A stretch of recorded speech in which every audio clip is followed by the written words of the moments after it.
Sports is the only place in America where we play the national anthem. It's a very patriotic endeavor. A lot of sports writers have this strong left-wing point of view and want to turn everything into a racial issue. What they are building for young people, I can't sit by and just let it happen without raising my voice. They're using the emotion and the narrative of anti-black oppression to tear down this country. This country is the greatest country in the history of the planet.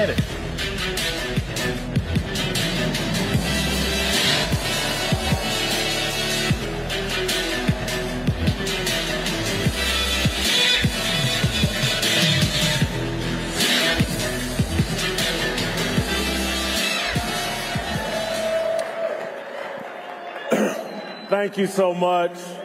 Thank you, Charlie, and Turning Point USA for inviting me. I don't have a lot of time, so I want to get right to my message. I spent much of the last year trying to get people's mind right, particularly men's mind right, so that we can engage in this spiritual battle that we have going on globally, but obviously, most obviously here in America. And so my message throughout 2023 was that bearing witness requires courage, not perfection. And that message was sounded because the left and the secular use our imperfection to silence us. Well, Jason, how dare you stand on truth and stand for those things? Didn't you used to do X, Y, and Z? Didn't you commit these sins? And so my message to men was, bear witness, don't let them use your sin to silence you, and embrace your identity in Christ. And that will clean you up. And so I started embracing my identity in Christ, and then it became much more difficult. And this is 7, 8 years ago. I started wearing my faith publicly. And so once I branded myself a Christian, I looked really stupid inside of a strip club. Oh, you're a Christian. There were a number of things that I used to do that looked really stupid once I started wearing my identity in Christ. And it allowed me to stand on truth and speak on things. And so I'm not encouraging anyone to embrace their sin, but don't let your sin silence your walk with Jesus Christ. You need Jesus because of your sin. And I say all that to say that in 2024, I'm changing up the message. And I'm going to spend all of 24 trying to encourage men in particular to come out of the mindset of apology. We have to quit apologizing for sins we did not commit. We have to quit apologizing for America's history. And so we're selling T-shirts here from the Blaze. Stop apologizing on the front. And on the back, it says America's history inspires gratitude, not shame. And so I want to walk you through how they're using shame to further silence us, to make us unwilling to stand on truth. And there's a lot of examples of this, but two of the most powerful things going on that is silencing men and making us get into this apologetic mindset. And once you're in a mindset of apology, when it comes time to take a bold stance for what's right, you're in the wrong mindset. You're thinking, oh, I can't say anything because this group had terrible things happen in their past. And so in order to correct these terrible things that happen in their past, we have to allow terrible things to happen to us right now. And there's two groups using this very effectively, hand in hand, working together to change America. The feminist movement and the Black Lives Matter movement. They are shaming, they are recreating America's history and promoting a narrative that is completely inaccurate. All of us that were blessed to be born here or have been granted citizenship here owe an incredible debt of gratitude to our ancestors, to our founding fathers, to our founding principles. I want to walk you through it logically so that when you get challenged on this, you will have a response. And so I'm going to first start with the feminists who their narrative on America's, oh my God, America is so sexist.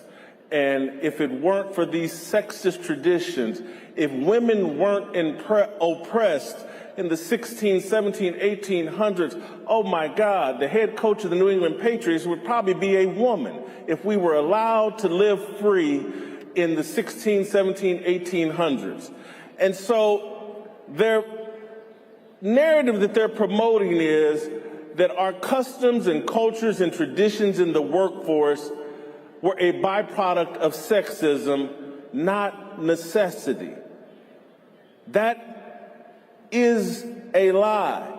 Our culture in the 16, 17, 1800s, the way women were treated and the roles that were in place for women were a byproduct of necessity and common sense.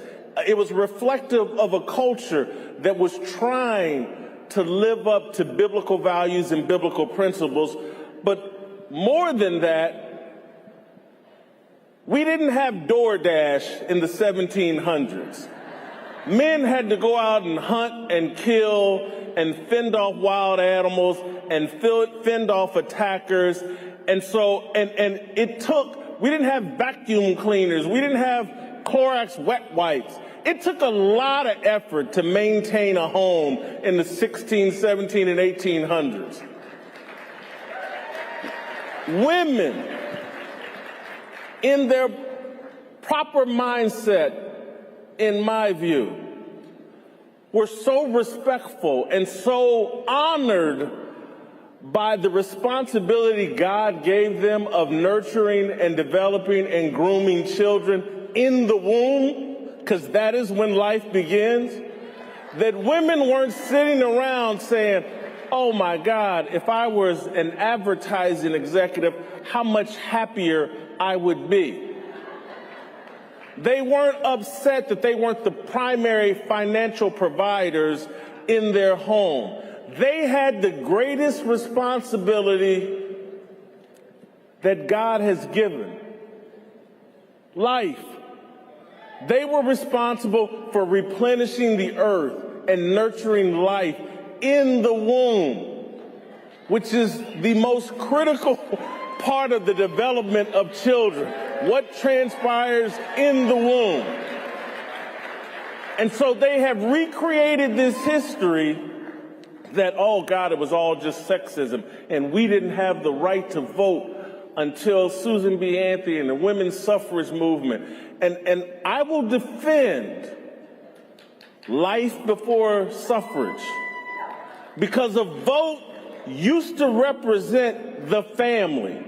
When we were a culture that really valued family and really understood the natural order that God intended, man serving God, woman following man who serves God, man and woman developing and nurturing children, you only needed one vote per household, because that vote was about the entire family, as they have destroyed our family structure and made this all an individual pursuit.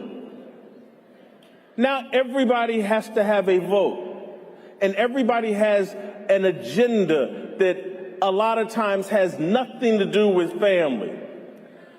The risks and the sacrifices that men made for the advancement of this country and for the benefit of all of us I can't say these weren't things that women were uninterested in, but they were certainly fine with men being roughnecks and going up on skyscrapers to build hotels and high-rises and fall to their death or injury.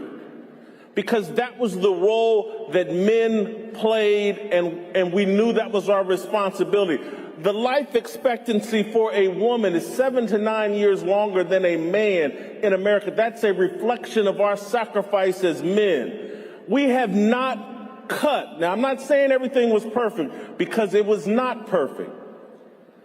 But we have not cut women a bad deal in this country. We are imperfect. Our country has been imperfect. But those of us that are believers and were believers, and the people that put together those founding documents and established this country, made incredible sacrifices that we all benefit from, and we should all have an incredible amount of gratitude towards. That is the true narrative as it relates to men and women in America. I want to go a cut deeper as it relates to race and the Black Lives Matter movement and the diversity, equity, and inclusion movement and the anti-racist Ibram X. Kendi and these people that have painted this narrative that America owes black people today a debt for all the wrong that transpired in the 1600s, 1700s, 1800s, and 1900s. Their narrative is wrong. If they ever write a new Bible, the story of black Americans will be front and center in one of God's greatest miracles, what we all accomplished here in this country. People brought here on slave ships who participated in helping other Christian believers correct the wrongs of our past and create the freest, most opportunity-rich, safest, and most prosperous society for black people in the history of the planet. That is the proper narrative. We produced this culture, a Christian culture, produced a miracle right here in America, and we owe all of our ancestors, regardless of color, black, white, brown, whatever, we owe them a debt. Instead, we sit here today with all of this freedom, all of this opportunity, all of this equality, and we say we're owed something. The entitlement is embarrassing. Don't apologize for America's history. It is not perfect. You're not perfect. The people complaining about you are imperfect. Our country is a reflection of our striving to be closer to Jesus Christ. And I'm just sorry, that is a fact. That's how we've made so much progress. And so there will be people constantly arguing, we're owed a debt. You must apologize for what your ancestors did. No, we owe our ancestors incredible thankfulness, incredible gratitude. We owe them a debt. We owe them reparations. We are not owed reparations.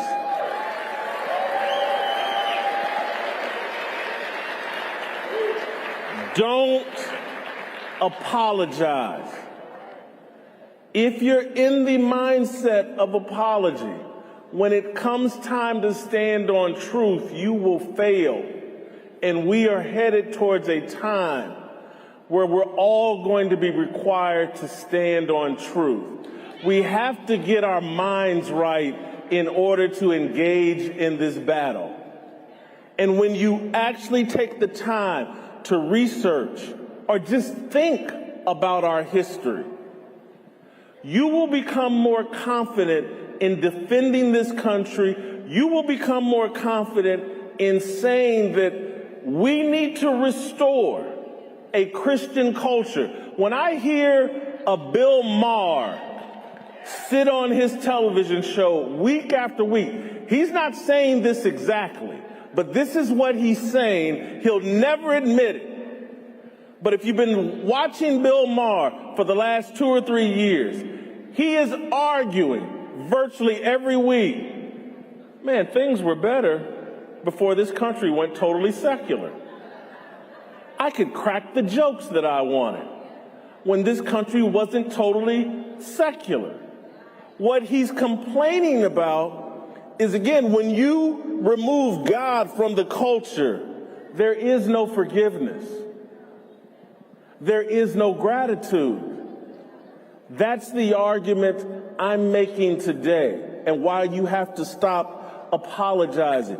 This ungrateful, lack of gratitude attitude that we have and that is pervasive in America is all connected to a lack of understanding that we owe Jesus Christ an incredible debt of gratitude. And when you wake up every day knowing that He is the reason you're here, He's the reason you're believing, that feeling of gratitude will become pervasive. And when you see other image bearers of Jesus Christ, your mindset will be of gratitude, not entitlement. It will be about what can I do to serve my fellow man, not what can I do to oppress or demonize or diminish my fellow man. Because when you look at the feminist movement and you look at the Black Lives Matter movement, what are they really arguing? The feminists are arguing, in order for me to elevate, you must be brought down and diminished, man. The patriarchy must come down in order for me to be elevated. What the Black Lives Matter crowd is arguing, white people, you must go down for me to go up. Where is this biblically sound? Where is any of this in the Bible? How is that Jesus' way? It is not. Stop apologizing, men. We still have power. We still have the ability to bring this culture back to what is best for our children and for the generations that follow us. There are incredible Americans that made incredible sacrifices for all of us. We must be willing to protect this freedom by making the same sort of sacrifices our ancestors did. Thank you for hearing me today.